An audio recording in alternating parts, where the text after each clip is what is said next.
नमस्कार दोस्तों, स्वागत है आप सभी का मेरे YouTube चैनल स्टेनो गुरु शिवा में। दोस्तों शुरू करते हैं आज की डिक्टेशन। गति लेखन अभ्यास संख्या 61। गति 80 शब्द प्रति मिनट। स्टार्ट। यह निराशाजनक है कि लंबित आपराधिक मामलों को निपटाने के लिए सर्वोच्च न्यायालय ने उच्च न्यायालयों को अस्थायी न्यायाधीशों को नियुक्त करने की जो अनुमति दी थी, उसके अनुरूप किसी उच्च न्यायालय ने आगे बढ़ने की आवश्यकता नहीं समझी।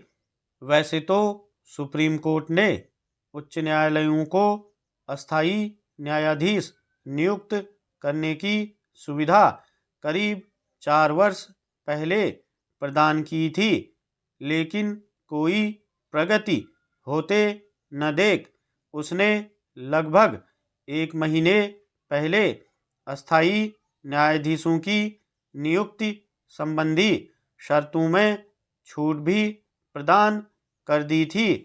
यह आश्चर्यजनक है कि इसके बावजूद किसी उच्च न्यायालय ने अस्थायी न्यायाधीशों की नियुक्ति करने में कोई रुचि नहीं ली।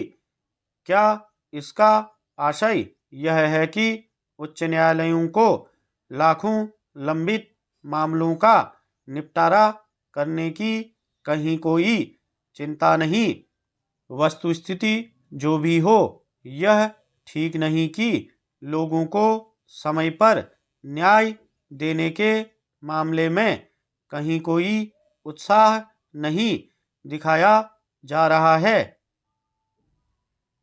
इसकी अनदेखी नहीं की जा सकती कि देश के सभी उच्च न्यायालयों में करीब 62 लाख मामले लंबित हैं। इनमें से 18 लाख मामले आपराधिक हैं। इन्हीं आपराधिक मामलों का निपटारा करने के लिए सर्वोच्च न्यायालय ने उच्च न्यायालयों को अस्थायी न्यायाधीश नियुक्त करने की अनुमति एवं सुविधा प्रदान की थी। उसने यह अनुमति प्रदान करते हुए अस्थायी न्यायाधीशों की नियुक्ति करने के कई कारण भी बताए थे और यह भी स्पष्ट किया था, अगर रिक्त पद स्वीकृत संख्या के 20% से अधिक हों तो उच्च न्यायालय अस्थायी न्यायाधीशों की नियुक्ति कर सकते हैं। कोई नहीं जानता कि यह नियुक्तियां क्यों नहीं की गई, क्योंकि देश का शायद ही कोई उच्च न्यायालय ऐसा हो जहां न्यायाधीशों के पद रिक्त न हो। करीब 2 माह पूर्व राज्यसभा में दी गई एक जानकारी के अनुसार विभिन्न उच्च न्यायालयों में करीब 350 पद रिक्त थे। अकेले इलाहाबाद उच्च न्यायालय में कुल 160 में से 70 से अधिक न्यायाधीशों के पद रिक्त थे।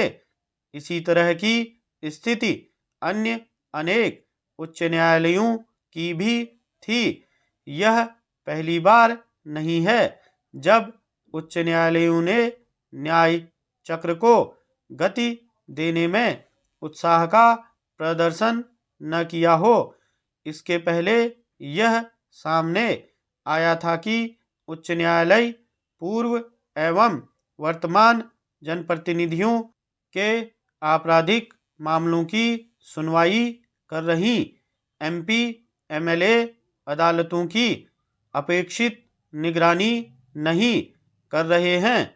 उचित यह होगा कि सुप्रीम कोर्ट और साथ ही केंद्र सरकार यह देखे कि उच्च न्यायालयों से जो कुछ अपेक्षित है वह क्यों नहीं हो रहा है।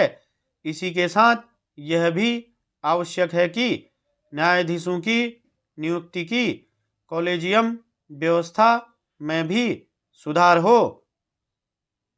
स्टॉप।